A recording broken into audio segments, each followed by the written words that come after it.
Ďalší mužský tým na príprave, alebo už na štartovej čiare, Jasenica muži.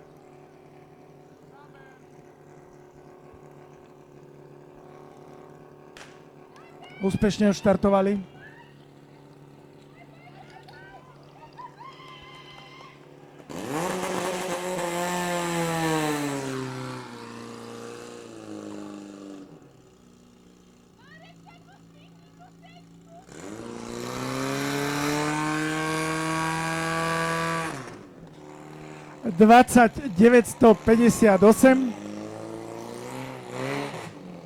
A 2958 výsledný čas.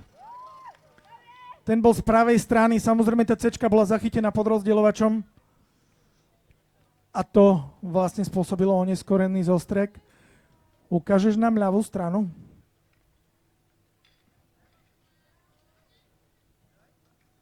Nerozpájaj nám bečky. Normálne ich spoj. Ľavý rýchlejší. 19403. 19403 výsledný. Z pravej 20958. Toľko teda Jasenica, chalani.